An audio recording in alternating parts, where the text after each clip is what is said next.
दोस्तों, कभी हार न मानना एक अद्भुत गुण है जो किसी भी व्यक्ति को सफलता की ओर ले जा सकता है। यह वह शक्ति है जो हमें चुनौतियों का सामना करने और अपने लक्ष्यों को प्राप्त करने में मदद करती है। दृढ़ता के बिना हम आसानी से हार मान सकते हैं और अपने सपनों को छोड़ सकते हैं। इस वीडियो में हम कभी हार न मानने की शक्ति और इसके महत्व के बारे में जानेंगे। हम इस गुण के कुछ प्रसिद्ध उदाहरण को भी देखेंगे और सीखेंगे कि हम इसे अपने जीवन में कैसे विकसित कर सकते हैं। चाहे आप अपने करियर, अपने रिश्तों या अपने व्यक्तिगत विकास में सफल होना चाहते हैं, दृढ़ता आपके पास सबसे महत्वपूर्ण उपकरणों में से एक है। यह वीडियो आपको वह प्रेरणा देगा जो आपको आगे बढ़ने और अपने लक्ष्यों को प्राप्त करने के लिए आवश्यक है। तो आइए इसे आज की बौद्ध कहानी के माध्यम से समझते हैं कि दृढ़ता क्या है और यह हमारे जीवन में कैसे परिवर्तन ला सकती है। एक बार एक बहुत ही दुखी व्यक्ति एक महात्मा के पास आकर कहता है, मैं अपने जीवन से बहुत दुखी हूं। मैं अपने बीवी बच्चों और अपने परिवार को भी खुश नहीं रख सकता। मैं अपने लिए भी कुछ नहीं कर पा रहा। कभी कभी तो मुझे अपनी जिंदगी को खत्म कर देने के भी ख्याल आते हैं। आप इतनी साधनाएं करते हैं, इतनी तपस्या करते हैं, क्या आप मुझे कोई ऐसा मार्ग बता सकते हैं जिससे मैं अपने बुरे वक्त से बाहर आ सकूं? मेरा बहुत बुरा समय चल रहा है। 2 वक्त की रोटी का इंतजाम करना भी मेरे लिए बहुत मुश्किल हो गया है। अब आप ही बताइए कि ऐसे वक्त में मैं जिंदा रहूं तो कैसे रहूं, कैसे अपने परिवार को खुश रखूं? कृपया करके कोई साधारण सा तरीका बताने की अनुकंपा करें ताकि मैं आसानी से समझ सकूं, क्योंकि मैं बहुत पढ़ा लिखा नहीं हूं। अगर आप बड़ी बड़ी ज्ञान की बातें करेंगे तो शायद मैं कभी समझ भी नहीं पाऊंगा। यह सुनकर महात्मा ने मुस्कुराते हुए कहा कि तुम एक काम कर सकते हो मेरा। उसने सामने की तरफ इशारा करते हुए कहा कि उस ऊंची पहाड़ी पर एक मंदिर है और उस मंदिर के पास चींटियों का एक घर है जहां पर हजारों चींटियां रहती हैं। तुम्हें सुनने में बड़ा अजीब लगेगा, लेकिन वह चींटियां उस मंदिर की जमीन को खराब कर देती हैं। उस मिट्टी की उपजाऊ शक्ति वह खत्म कर देती है, जिसके कारण वहां पर कोई भी पेड़ या कोई भी घास पनप नहीं पाती है। तुम मेरा एक काम करो, उसके बाद मैं तुम्हें तुम्हारे सवालों के जवाब दूंगा। तुम 7 दिन तक रोज उस पहाड़ी पर जाओ और उस चींटियों के घर को तहस नहस कर दो, उसको तोड़ दो। जब भी तुम्हें कोई चींटियों का घर दिखे मंदिर के आसपास, तो उसे वहीं पर तहस नहस कर देना। लेकिन याद रहे, घर को तोड़ने में कोई भी चींटी मरने नहीं चाहिए। इस बात को समझने का प्रयास करते हुए वह युवक वहां से चला गया। शायद उसको कुछ समझ में नहीं आया था कि महात्मा जी ऐसा क्यों करवा रहे हैं।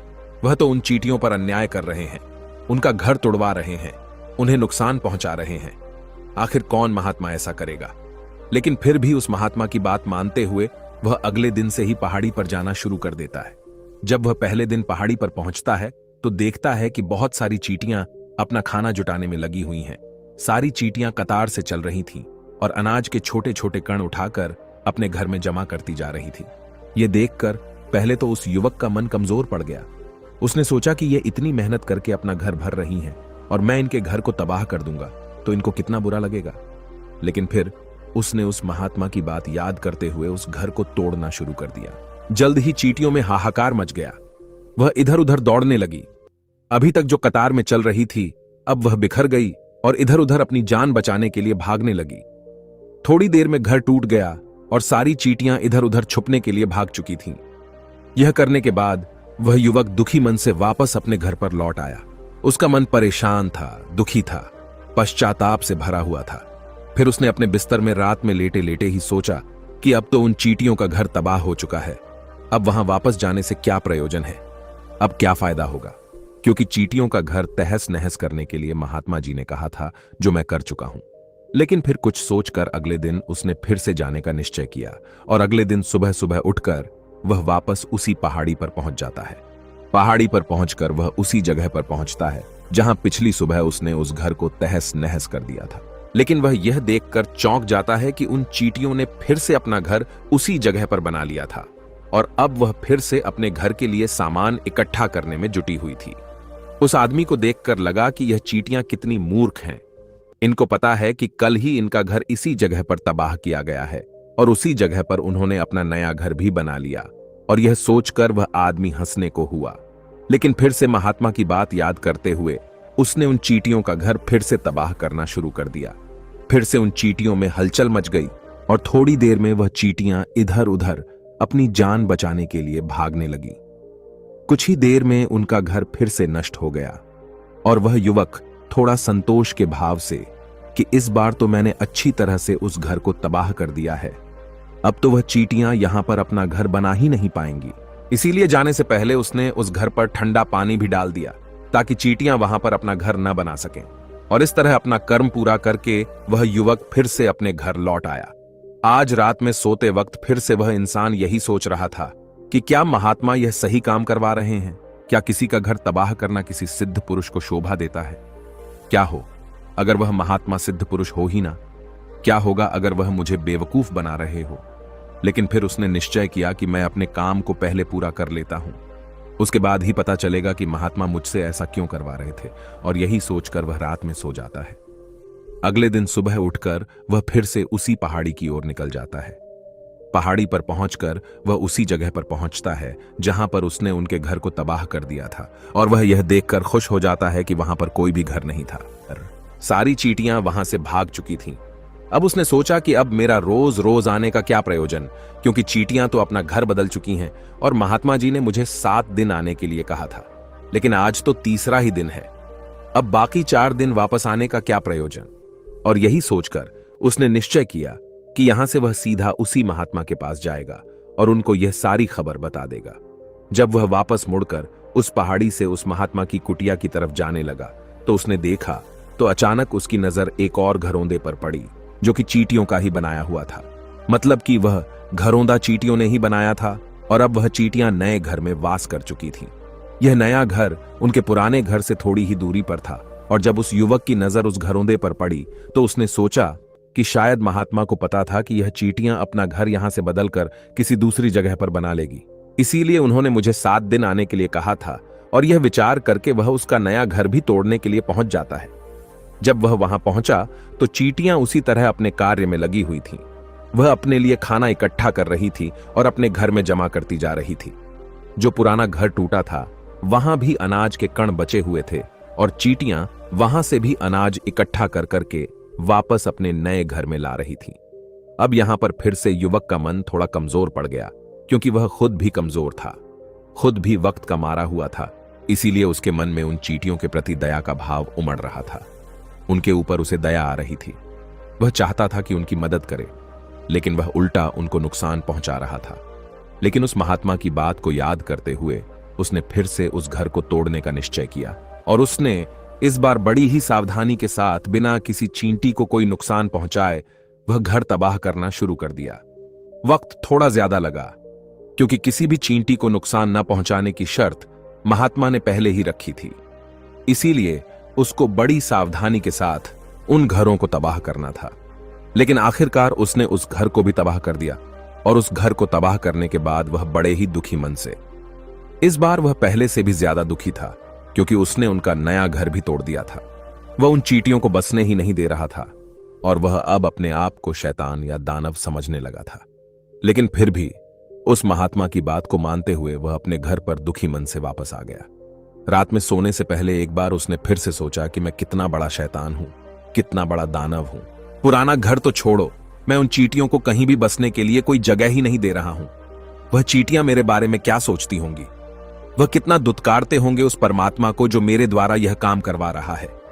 लेकिन फिर भी उसने अगले दिन जाने का निश्चय किया और अगले दिन सुबह सुबह वह फिर से वहां पर पहुंच गया। वह यह देखकर फिर से आश्चर्यचकित रह जाता है कि इस बार चींटियों ने एक और नई जगह पर अपना घर बना लिया था। वह पहले से भी ज्यादा ऊर्जा के साथ काम कर रही थी और उन्होंने एक रात में पहले से भी बड़ा घर बना लिया था और अब वह फिर से अपना अनाज और खाना इकट्ठा करने में जुटी हुई थी। यह देखकर उस आदमी को लगा कि यह चींटियां किस मिट्टी की बनी हुई हैं। मैं इनको बार बार यहां से भगाने की कोशिश कर रहा हूं और ये वहीं पर अपना घर बना लेती हैं। क्या इनको पता नहीं है कि मैं इन्हें यहां पर कभी भी बसने नहीं दूंगा? यह चींटी है, दिखने में इतनी छोटी है, लेकिन फिर भी यह मुझसे हार नहीं मान रही है। बड़े ताज्जुब की बात है। और इस बार उसने गुस्से में उस घर को तहस नहस करना शुरू कर दिया। लेकिन इस बार तहस नहस करते हुए कुछ चींटियां वहीं पर मर गईं। उसके पैरों तले कुचल दी गई।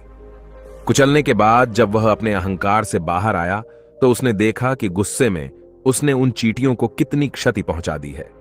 उसका मन पश्चाताप से भर गया और वह रोता हुआ अपने घर की तरफ बढ़ गया। रात में सोते वक्त उसने सोचा कि मैं उन चींटियों पर बहुत ज्यादा अत्याचार कर रहा हूं। अब इससे ज्यादा अत्याचार मैं नहीं कर पाऊंगा।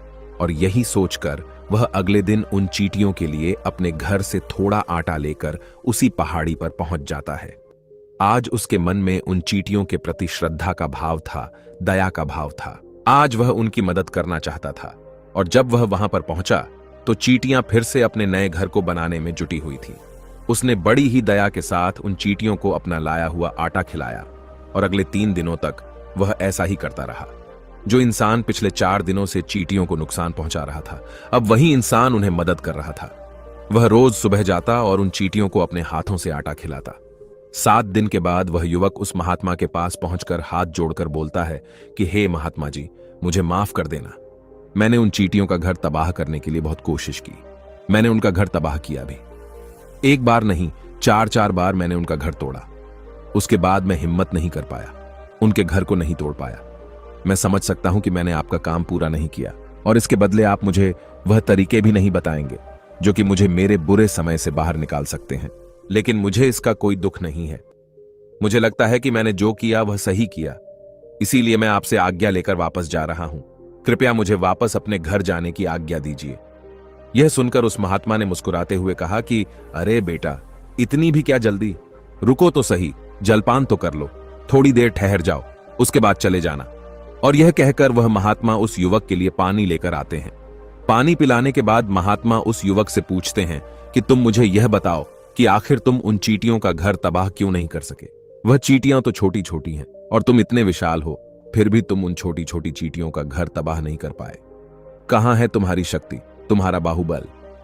इसका जवाब देते हुए उस युवक ने कहा कि हे गुरुवर, मैंने उन चींटियों का घर तबाह कर दिया था, बार बार किया था। एक बार तो अपने गुस्से में उन चींटियों को भी मैंने हानि पहुंचा दी थी, लेकिन जिस दिन मैंने उनको हानि पहुंचाई उसी दिन मेरे को लगा कि मैं उनको क्यों हानि पहुंचा रहा हूं, क्यों इनको इतनी तकलीफ दे रहा हूं। और उसी दिन से मैंने उनको नुकसान पहुंचाने की बजाय उनकी सहायता करनी शुरू कर दी। यह सुनकर उस महात्मा ने कहा कि यही तो सीखने की बात है। एक छोटी सी चींटी हमें जीवन का संदेश दे जाती है। मैंने तुम्हें उन चींटियों का घर तबाह करने के लिए नहीं भेजा था, मैंने तुम्हें भेजा था ताकि तुम उन चींटियों से कुछ सीख ले सकूं। तुम्हें क्या सीख मिली उन चींटियों से, क्या मुझे बता सकते हो? यह सुनकर उस युवक ने पूरी कहानी बयां कर दी। पूरी कहानी सुनने के बाद महात्मा ने मुस्कुराते हुए कहा कि बेटा, तुमने जो महसूस किया मैं वही तुम्हें दिखाना चाहता था। वो ये थी कि तुमने कितनी ही बार उनके घर को तोड़ने की कोशिश की, कितनी ही बार प्रयास किया कि उनका घर तबाह हो जाए, लेकिन वह हर बार अपना नया घर बना लेती थी। उन्होंने कभी भी हार नहीं मानी। अगर वह हार मान लेती तो चींटियां तुम्हें वहां पर नहीं मिलती। जब एक छोटी सी चींटी अपने विश्वास और मेहनत से इतने बड़े आदमी का दिल बदल सकती है, तो तुम तो इंसानों का मन बदल ही सकते हो। अपने जीवन में अपनी किस्मत न बदलने का कोई कारण तुम्हारे पास नहीं बचता। जीवन कार्यशीलता का नाम है, कर्मशीलता का नाम है। लेकिन हम मनुष्य 1-2 बार हार मिलने पर ही टूट जाते हैं, हताश हो जाते हैं और फिर जीवन में प्रयास ही नहीं करते। और कुछ लोग अपनी जिंदगी को खत्म करने पर उतारू हो जाते हैं। लेकिन जानवरों में तुमने एक बात देखी होगी कि वह अपना जीवन खुद से कभी खत्म कर ही नहीं सकते हैं। तुमने कभी नहीं सुना होगा कि किसी जानवर ने आत्महत्या कर ली, चाहे वह जानवर कितना ही भूखा क्यों ना हो, कितना ही दुखी क्यों ना हो, लेकिन वह अपने जीवन के लिए हमेशा संघर्ष करता रहता है। लेकिन वहीं पर दूसरी तरफ हम मनुष्य 1-2 बार हताश होने पर ही अपना जीवन खत्म कर लेते हैं। जीवन तो कर्म करने का नाम है, इसीलिए मृत्यु से पहले कर्म करना कभी मत छोड़ना, क्योंकि मृत्यु के बाद तो तुम परम विश्राम में चले ही जाओगे। तो उससे पहले कर्म करना क्यों छोड़ रहे हो, क्यों हताश हो रहे हो? अगर तुम्हारा एक घर टूट गया है तो दूसरा घर बनाने का प्रयास करो, कोशिश करो, और कोशिश करने वालों की कभी हार नहीं होती। ये तुम उन चींटियों से देख चुके हो। देखने में तुमसे कितनी छोटी है वह चींटियां और तुम इतने बड़े हो, लेकिन उनका मन तुम्हारे मन से इतना बड़ा है, इतना विशाल है, इतना दृढ़ संकल्प है कि इतनी बार घर टूटने पर भी उन चींटियों ने कभी हार नहीं मानी। दूसरी सीख यहां से लेने की थी, वह यह थी कि जब भी हमारे ऊपर बुरा समय आता है, हमें लगता है कि यह समय कभी नहीं जाएगा, यह समय मेरे जीवन को बर्बाद कर देगा, मुझे कभी नहीं जीने देगा। और अपने इन्हीं ख्यालों से, जिनका असलियत में कोई भी अस्तित्व नहीं है, वह सिर्फ विचार हैं, और वही विचार हमारे मन को दुखी कर देते हैं और इसीलिए हम प्रयास करना भी छोड़ देते हैं। लेकिन तुम खुद सोचो कि बार बार प्रकृति हमें दुख पहुंचाएगी, नुकसान पहुंचाएगी, लेकिन कब तक पहुंचाएगी? अगर हम बार बार फिर से उठकर फिर से नया प्रयास करते रहेंगे तो प्रकृति भी हमारे सामने घुटने टेक देगी, और वह भी एक दिन हमारे ऊपर दयावान हो जाएगी, और वह हमें सब कुछ देने लगेगी जिसकी हमने कभी कामना की थी। इसीलिए यह भी कहा जाता है कि बुरा वक्त किसी का भी हमेशा नहीं रहता। तुमने खुद देखा कि तुम उन चींटियों को तबाह करने के लिए पहुंचे थे, लेकिन बाद में तुम्हें उन चींटियों को अनाज और आटा देने लगे। तुम ही उन पर कृपालु हो गए। क्यों हुए? क्योंकि तुमने देखा कि वह चींटियां हार ही नहीं मान रही है। इसी तरह अगर तुम भी अपने जीवन में कभी हार नहीं मानोगे तो एक न एक दिन यह प्रकृति तुम्हें वह सब कुछ देगी जो तुम अपने जीवन में पाना चाहते थे। इसीलिए हमेशा याद रखना, हमें बिना रुके, बिना थके और बिना परिणाम की चिंता के बस कार्य करते जाना है। और दूसरा यह कि एक न एक दिन प्रकृति तुम्हारे उस कर्म का परिणाम तुम्हें जरूर देगी।